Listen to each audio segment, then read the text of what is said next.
صحابی آیا، یا رسول اللہ میرا باپ میرا پیسہ مجھ سے پوچھے بغیر ہی خرچ کرتا۔ بات تو قانون کی اس نے ٹھیک کی تھی کہ اگر بیٹے کی کمائی ذاتی ہو، ذاتی باپ کی طرف سے نہ ہو، ذاتی محنت مزدوری کر کے ہو، تو باپ کو اجازت لے کے خرچ کرنا چاہیے، قانون یہ ہے۔ اس نے آ کے شکایت کر،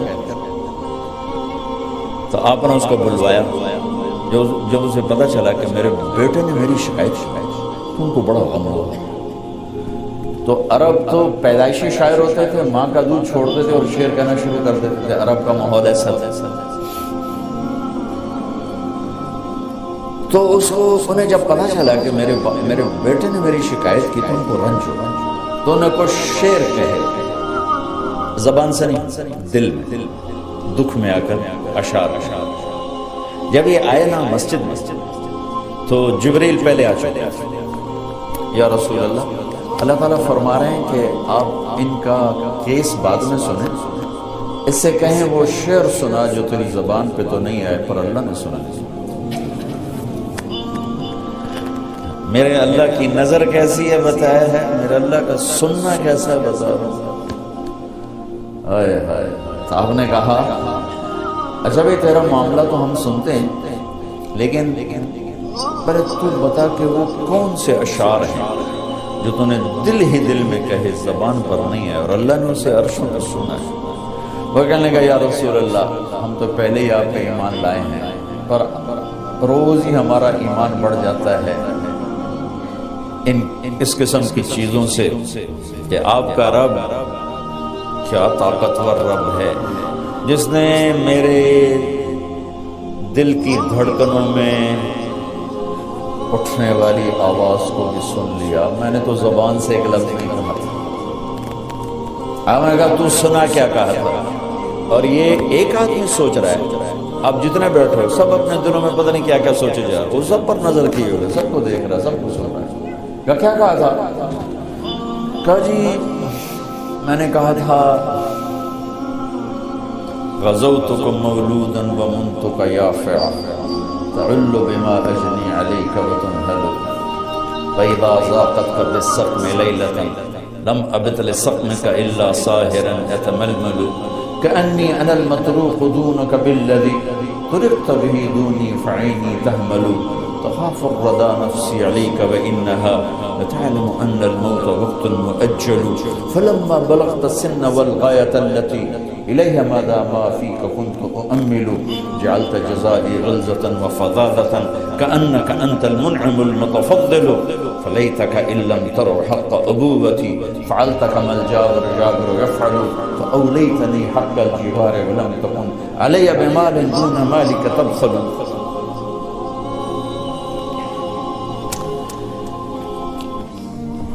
کیا کلام ہے، میں کہاں سے ترجمہ کروں؟ کہا بیٹا جس دن تو پیدا ہوا تھا نا اسی دن سے ہم نے اپنے لیے جینا چھوڑ دیا۔ ایک پیو دی فریاد یاد ہے، بچے بھی بیٹھے ہو، پیو بھی بیٹھے ہو، والدین بھی ہیں، اولاد بھی ہیں، اولادوں کو پتہ نہیں ہوتا کہ ماں باپ کتنا دکھ اٹھاتے ہیں۔ بیٹا جس دن تو پیدا ہوا تھا ہم نے اسی دن اپنے لیے جینا چھوڑ دیا تھا، ہم نے تیرے لیے جینا شروع کیا، تجھے راحت پہنچانے کے لیے تکلیفوں سے ٹکر لے کر، تجھے گرم رکھنے کے لیے سرد ہواؤں کے تھپیڑوں سے لڑا، تمہیں ٹھنڈک پہنچانے کے لیے تپتی ریت میں تپتی ہواؤں سے ٹکر لی، تجھے سلانے کے لیے ساری ساری رات جاگا، تجھے کھلانے کے لیے اپنا پیٹ کاٹا، تجھے خوش رکھنے کے لیے غموں کو سینے سے لگا لیا، تمہیں سکھ پہنچانے کے لیے دکھوں سے سلا کر کہ تو خوش رہے،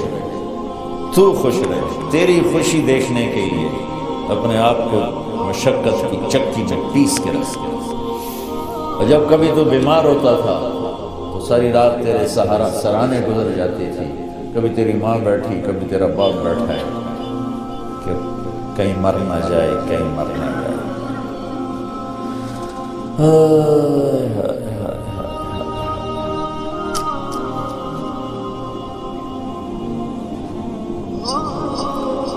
اور حالانکہ موت کا وقت مقرر ہے، اپنے وقت پر ہی آنا ہے، لیکن تیری بیماری ہزاروں شک پیدا کر دیتی تھی۔ اور ہم یوں تیرے سرانے بیٹھ کر کبھی تیرے رب کو پکارتے، کبھی دوا دارو کی طرف بھاگتے، کبھی اللہ کو پکارتے، کبھی ڈاکٹروں کے پاس جاتے کہ ہمارا بچہ بچ جائے، حالانکہ موت نے تو وقت پر ہی آنا ہوتا ہے، لیکن تیری بیماری ہمیں تڑپا دیتی، رلا دیتی، پگھلا دیتی، بھلا دیتی۔ اس طرح دن رات کی چکی چلی، زمانے کی گردش نے میری ہڈیوں کا رس نکالا اور تیری ہڈیوں میں ڈالا، میرے بال سفید ہوتے گئے، تیری جوانی پروان چڑھتی گئی، اور دن رات کی مشقت نے تیری کمر کو سیدھا کیا، میری کمر کو ٹیڑھا کر دیا، تو طاقتور بن گیا، میں لاٹھی پہ آ گیا، تیری جوانی ایک درخت بن گئی سرسبز، اور میری زندگی کے درخت کے سارے پتے جھڑ گئے۔ تو مجھے خیال آیا کہ جیسے میں اس کی انگلی پکڑ کے چلتا تھا، اسے کندھے پہ بٹھا کے چلتا تھا، اسے گود میں لے کے بیٹھتا تھا، اس کو ہاتھوں پہ اٹھا کے چلتا تھا، اس کو بیٹھ کے اس کے کپڑے بدلتا تھا، اس کو کھانے کھلاتا تھا، اس کو اسکول چھوڑنے جاتا تھا، اسکول سے لینے جاتا تھا، تو اب میری کمر جھک گئی ہے، تو اب یہ میری لاٹھی بنے گا، میں اس کے ہاتھ پکڑ کے چلا، اب یہ میرا ہاتھ پکڑ کے چلے گا، میں اس کا آسرا بنا، اب یہ میرا آسرا بنے گا۔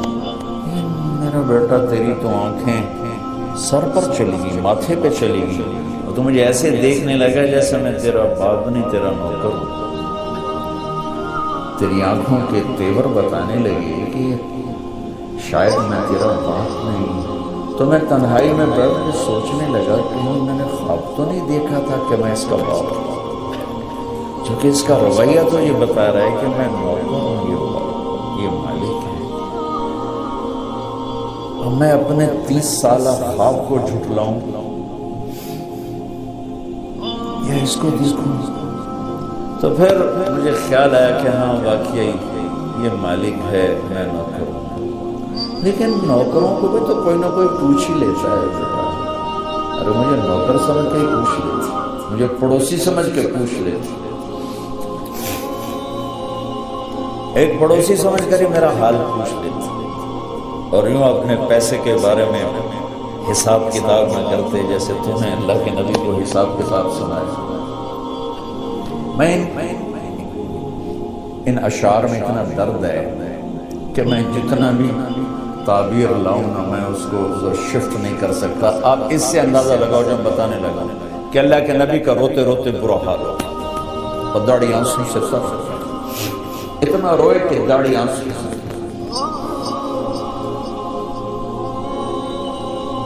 تو میں ان کو کیسے اردو میں کیسے لاؤں؟ ایک درد بھری فریاد ہے، درد بھری فریاد کا ترجمہ نہیں ہوا کرتا، الفاظ تھوڑے جے دس دیو بھئی اے انداز ہے، درد کو کہاں سے پیش کروں؟ اس درد کی تعبیر دے رہا ہوں کہ میرے نبی داڑھی آنسوں سے تر ہوتی، تو آپ نے ان کے بیٹے کو ایسے گریبان سے پکڑا اور یوں جھٹکا چھوڑا، دفع ہو جا، اٹھ جا، میری نظروں سے دور ہو جا، انت ومال علی ابیک، تیرا سب کچھ تیرے باپ۔ بتانا تو میں یہ چاہ رہا تھا کہ میرا اللہ سننا کتنا طاقتور، سننا کتنا طاقتور دیکھنے والا ہے، پھر ہم اس کو للکارتے ہیں کبیرہ گناہوں کے ساتھ، اور پھر وہ ہمارے اوپر پردے ڈال دیتا ہے، پتہ نہیں لگتی لوگوں کی نظر میں وہ بڑا شریف چودھری صاحب، نواب صاحب، مولانا صاحب، اور اللہ کی نظر میں بدماش ہے، تو اللہ اس کی رات کو دیکھتا ہے کہ کیسے اللہ اس کے دل کو دیکھ رہا ہے، کیا سوچ رہا ہے، اللہ اس کی نظر کو دیکھ رہا ہے، کیوں دیکھ رہے، کدھر دیکھ رہے، کیا دیکھ رہے۔ میں قربان جاؤں، صبح اٹھتے ہیں کسی کو پتہ ہی نہیں لگنے دیتا کہ رات کیسے گزری، دن کیسے، اس لیے میرا اللہ گلہ کرتا ہے، یا ابن آدم اذکرک وتنسیٰ، میرے بندے میں تو تمہیں یاد رکھتا ہوں، تو ہی مجھے بھولتا ہے۔ اولادیں بھولتی ہیں، ماں پہ کتنے بھولتے ہیں؟ کہیں ماں پہ بھی بھولے اولاد ہمیشہ اولادیں بھولتی ہیں۔ تو میرا اللہ گلہ کرتا ہے اذکرک وتنسیٰ، میں تو تمہیں کبھی نہیں بھولتا، تم کیوں بھول گئے؟ وَأَسْتَغْفِرُكَ وَلَا تَخْشَىٰ، میں تیرے گناہوں کو کیسے چھپاتا ہوں، تو پھر بھی مجھ سے حیا نہیں کرتا، میں چاہوں تو تجھے رسوا کر کے ننگا کر کے کھڑا کر، لیکن تیرے سارے رات کے دن کے اندھیرے کے اجالے کے تنہائی کے سارے گناہوں کو یوں چھپاتا ہوں کہ اس کو پتہ ہی نہیں چلنے گا تو کیا کر رہا ہے، لیکن تجھے پھر بھی مجھ سے شرم نہیں آتی۔ ولا تخشیٰ خیری الیک ناظر وشرک الی صاعد، صبح سے شام تک جو کچھ تو کرتا ہے میں دیکھتا ہوں، اس کے باوجود جب رات آتی ہے تو تم ایسے سلاتا ہوں جیسے تو نے میرے کوئی نافرمانی کی، سارا دن تو نے شراب بیچی، سارا دن تو نے جوئے میں گزارا، سارا دن تو نے ایک نماز نہیں پڑھی، سارا دن تو نے جھوٹ بولا، سارا دن تو نے یہ کیا وہ کیا، جب رات آئی تو میں نے نیند سے کہا جا میرے بندے کو سلا۔ وَإِنِّي أَكْلَأُهُمْ فِي مَضَاجِعِهِمْ كَأَنَّهُمْ لَمْ يَعْصُونِي، صبح سے شام تک تیرا دن جیسے گزرا، رات کو تو میں تمہیں الٹا لٹکاتا، میں کہتا نہیں میرا بندہ بندی سلا دو، شاید کبھی اسے توبہ کا خیال آ جائے، شاید کبھی اس کی ہماری دوستی لگ ہی جائے۔ دیکھو بڑے لوگوں سے دوستی لگانے کے لیے ایمان بیچنا پڑتا ہے، ضمیر کو مارنا پڑتا ہے،